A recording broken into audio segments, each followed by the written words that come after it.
अगर आपके पास diesel car है तो आपके लिए बड़ी मुश्किल पैदा होने वाली है। खासतौर पर अगर आप देश के बड़े शहरों में से किसी में रहते हैं तो आपके लिए वाकई चिंता की बात है। एक वक्त था जब ताकतवर डीजल एसयूवी, बेहतर माइलेज और डीजल की कम कीमत के चलते लोग ऐसी गाड़ियों को ज्यादा पसंद करते थे, उनके कदरदान हुआ करते थे। हालांकि बाद में तमाम फैक्टरों ने डीजल कारों को लेकर लोगों में निराशा पैदा कर दी और इसी कड़ी में अब सरकार एक बड़ा फैसला ले सकती है। फैसला ये कि अब बड़े शहरों में रहने वाले लोगों के लिए डीजल कारों को 2027 तक अलविदा कहना पड़ सकता है। आपको अपनी डीजल कार को छोड़ना पड़ सकता है। ऐसा इस वजह से होगा क्योंकि तेल मंत्रालय के एक पैनल ने अपनी फाइनल रिपोर्ट में कहा है कि भारत को 2027 तक ऐसे सभी शहरों में डीजल 4 व्हीलर गाड़ियों पर बैन लगा देना चाहिए जिनकी आबादी 10 लाख या उससे ज्यादा है। इसका मतलब है कि दिल्ली, एनसीआर, मुंबई, कोलकाता, चेन्नई समेत देश के तमाम शहरों में डीजल 4 व्हीलर गाड़ियों पर 2027 तक पूरी तरह से बैन लगाया जा सकता है। अगर सरकार ये फैसला लागू करती है तो लोगों को डीजल कारों को हटाना पड़ेगा। सबसे बड़ी मुश्किल ऐसे लोगों को होने वाली है जिन्होंने हाल के वक्त में ही डीजल कार खरीदी होगी। साथ ही नए कस्टमर्स भी डीजल गाड़ियां खरीदने का फैसला टाल सकते हैं।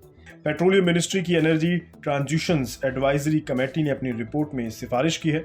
इस कमेटी ने यह भी सिफारिश की है कि एक ग्रुप ऑफ मिनिस्टर्स बनाए जाएं जिनमें पेट्रोलियम, कोल, पावर और रिन्यूएबल जैसे मंत्रालयों के मंत्री शामिल हों। पैनल का कहना है कि देश के एनर्जी बास्केट में 2035 तक ग्रिड पावर की हिस्सेदारी डबल होकर 40% की हो जानी चाहिए। इसमें यह भी कहा गया है कि सड़क परिवहन में माहौल ईवी के पक्ष में नजर आ रहा है। सबसे बड़ी बात यह है कि पैनल ने अपनी फाइनल रिपोर्ट में कहा है कि डीजल से चलने वाली कारों को जल्द से जल्द खत्म कर दिया जाना चाहिए। ऐसे में देश के सभी 10 लाख से ज्यादा आबादी वाले शहरों और कस्बों में अगले 5 साल के भीतर यानी 2027 तक डीजल कारों पर पूरी तरह से बैन लगा दिया जाना चाहिए। अब अगर सरकार पैनल की इस रिपोर्ट को लागू करती है तो डीजल कारें चलाने वालों के लिए बड़ी मुसीबत पैदा हो सकती है। पैनल ने कहा है कि 2024 से सिटी डिलीवरी व्हीकल्स के सभी नए रजिस्ट्रेशंस केवल इलेक्ट्रिक गाड़ियों के होने चाहिए ताकि अगले 10 साल में सिटी डिलीवरी व्हीकल्स का 75% हिस्सा इलेक्ट्रिक गाड़ियों का हो जाए। डीजल कारों का रजिस्ट्रेशन अभी 10 साल के लिए वैध होता है जबकि पेट्रोल गाड़ियों का 15 साल तक वैध रहता है। आमतौर पर एसयूवी डीजल इंजन वाली होती हैं। हालांकि बीते कुछ वक्त में डीजल कारों को लेकर लोगों का रुझान कुछ कम हुआ है। इसकी कई वजहें हैं। एक तो प्रदूषण, दूसरा डीजल और पेट्रोल की कीमतों के बीच अंतर कम हो गया है, तीसरा डीजल के मुकाबले पेट्रोल कारें काफी सस्ती पड़ती हैं और पेट्रोल कारों का रजिस्ट्रेशन 15 साल तक के लिए होता है। यही वजह है कि गुजरे वर्षों में डीजल कारों का कुल कार मार्केट में हिस्सेदारी घट गई है। 2022 के आंकड़ों को देखें तो देश में बिकी कुल कारों में डीजल कारों का हिस्सा मात्र 19% रहा जबकि पेट्रोल गाड़ियों की हिस्सेदारी 68% थी।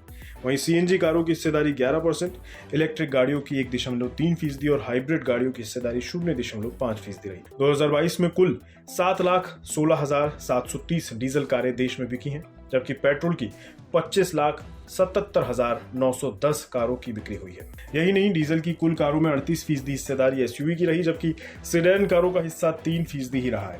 यानी देश के कार बाजार में डीजल कारें वैसे ही अपनी जगह खोती जा रही हैं। अब सरकार अगर इन्हें 2027 तक बड़े शहरों से हटाने का मन बना लेती है तो जाहिर तौर पर इससे डीजल कारों का बाजार पूरी तरह से खत्म हो सकता है।